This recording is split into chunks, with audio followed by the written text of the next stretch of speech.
नमस्कार दोस्तों, कैसे हो आप सभी। मेरा नाम है दिव्यांशु और आज हम बात करने वाले हैं देश और विदेश के तमाम बड़ी अपडेट्स एंड न्यूज के बारे में। तो बिना किसी देरी के आप चैनल को सब्सक्राइब कर लो और चलो शुरू करते हैं। अपनी सबसे पहली अपडेट है अमेरिका में लगी आग को लेके। तो आई एम श्योर आपने भी अब तक इस न्यूज को देख लिया होगा, बट जिन्होंने भी इस न्यूज को नहीं देखा मैं बता दूं, अमेरिका के इतिहास में अब तक का सबसे बड़ा फायर डिजास्टर हुआ है। इस फायर डिजास्टर में अमेरिका को तकरीबन $155 बिलियन का लॉस हुआ है। साथ ही साथ ऐसा बताया जा रहा है कि इस जगह को दोबारा से रिकवरी करने में अमेरिका को 10 साल से भी ऊपर का टाइम लगेगा।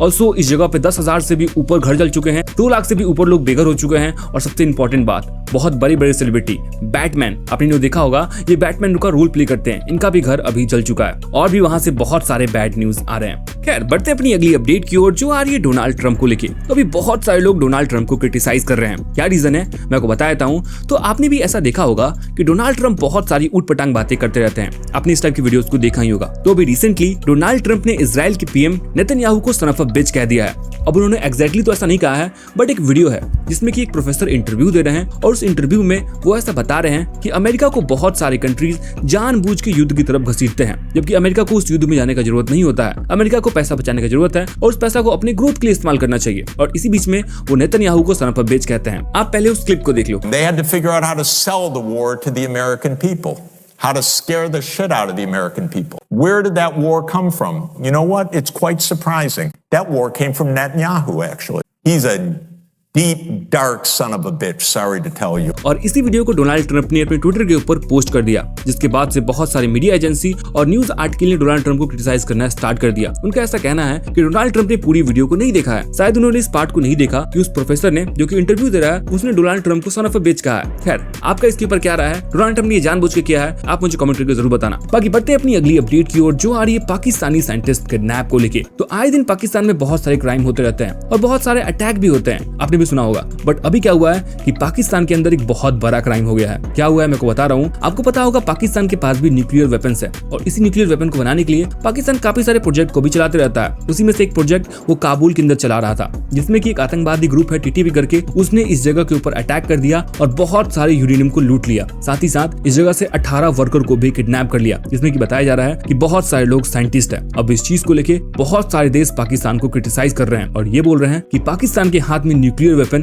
बिल्कुल भी सेफ नहीं है। खैर आपका इसके ऊपर क्या रहा है, आप मुझे कमेंट करके बताना। बाकी पाकिस्तान की बात हुई रही है तो 26 जनवरी अपना रिपब्लिक डे का डेट भी काफी नजदीक आ गया है और आपको पता होगा इस डेट में बहुत सारे कल्चरल इवेंट होते हैं, बहुत सारे बड़े बड़े इवेंट होते हैं और इस इवेंट में बहुत सारे बड़े बड़े गेस्ट को बुलाया जाता है, खास करके किसी देश के प्रेसिडेंट को भी बुलाया जाता है। तो इस बार इंडिया ने इंडोनेशिया के प्रेसिडेंट पार्बो सुबियांतो को इन्वाइट किया था। अब ये बात जैसे ही पाकिस्तान को मालूम चला तो पाकिस्तान ने भी उनको इन्वाइट कर दिया कि अगर आप इंडिया आ ही रहे हो तो आप पाकिस्तान भी आ जाना। बट ये बात बिल्कुल भी ठीक बात नहीं है। इंडिया और पाकिस्तान ग्लोबल रीजन में सेम लगेंगे, तो इस चीज को विरोध करते हुए इंडिया ने पार्बो सुबियांतो को कहा कि अगर आप पाकिस्तान आ रहे हैं तो आप अपना इंडिया का ट्रिप कैंसिल कर दीजिए, बिकॉज पाकिस्तान के साथ में हमारे ये रिलेशन अच्छे नहीं है। तो इस बात को इंडोनेशिया के भी प्रेसिडेंट ने समझा और उन्होंने अपने पाकिस्तानी ट्रिप को कैंसिल कर दिया। अब वो इंडिया से सीधा मलेशिया जाएंगे। खैर बढ़ते अपनी अगली अपडेट की ओर, जो आ रही है मोदी जी को लेके। तो फाइनली मोदी जी ने भी अपना फर्स्ट पॉडकास्ट कर लिया है और ये पॉडकास्ट निखिल कामत के चैनल पर रिलीज हुआ है। अगर आप निखिल कामत को नहीं जानते हो तो मैं बता दूं, ये जीरोधा के को फाउंडर है और ये कभी कभार किसी के साथ में पॉडकास्ट करते रहते हैं। फाइनली मोदी जी ने भी इनके साथ में पॉडकास्ट कर लिया है और रिलीज भी वो हो गया है और काफी अच्छा खासा रिस्पॉन्स आ रहा है। बट इस पॉडकास्ट को लेके बहुत सारे लोग जो रियल पॉडकास्टर हैं उनको क्रिटिसाइज कर रहे हैं और इस टाइप के मीम को वायरल कर रहे हैं। तो इस चीज के ऊपर रिएक्ट करते हुए शुभंकर मिश्रा, जो कि बहुत सारे लोगों के साथ में पॉडकास्ट करते रहते हैं, उन्होंने कहा कि अगर ये पॉडकास्ट उनके साथ में होगा तो बातें कुछ और होंगी और मामला कुछ और होगा। अब उन्होंने एग्जैक्टली क्या कहा है आप वीडियो को पॉज करके पढ़ सकते हो। बाकी इस पॉडकास्ट में मोदी जी और मिलोनी के जो फोटो और वीडियोस वायरल होते रहते हैं और जो लव एंगल की बातें चलती रहती हैं, उसके बारे में भी मोदी जी ने फाइनली रिएक्ट किया है। उन्होंने क्या कहा है आप देखो। मेरा फेवरेट फूड अगर आप पूछे तो पिज्जा है और पिज्जा इटली से है और लोग कहते हैं कि आपको इटली के बारे में इंटरनेट पे बहुत कुछ पता है। आप इसके बारे में कुछ कहना चाहेंगे? आपने ये मीम्स नहीं देखे? नहीं वो तो चलता रहता है। हाँ? मैं उसमें अपना टाइम खराब नहीं करता हूँ। ऐसा है कि मैं जिसको कहें खाने के शौकीन लोग, हाँ, वैसा नहीं।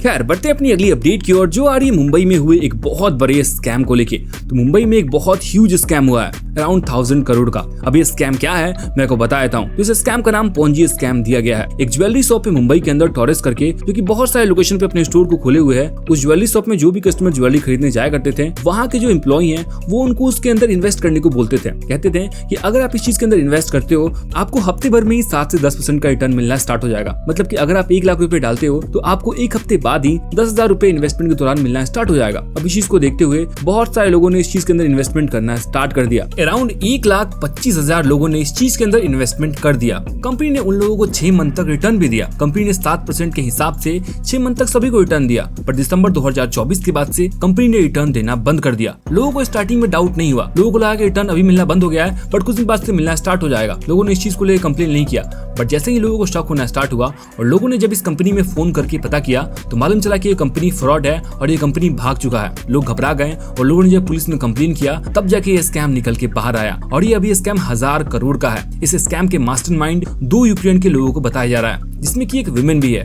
फोटो आप स्क्रीन पे देख पा रहे होगे। खैर मैं आज भी ये समझ नहीं पाता हूँ कि लोग इस टाइप की चीजों के अंदर पैसा डालते हैं क्यों है। बहुत सारे न्यूज पास में भी आए हुए हैं कि इस टाइप की कंपनियों ने बहुत सारे लोगों के साथ में स्कैम किया हुआ है। आपका इसके ऊपर क्या राय है आप मुझे कमेंट करके जरूर बताना। बाकी आज के लिए इतना ही। अगर वीडियो पसंद आया होगा तो चैनल को सब्सक्राइब कर लेना, वीडियो को लाइक कर देना और हाँ ये एक नया चैनल है, इसको शेयर भी करना मत भूलना। मिलते हैं अगले वीडियो में कमाल की न्यूज के साथ, तब तक के लिए बाय बाय।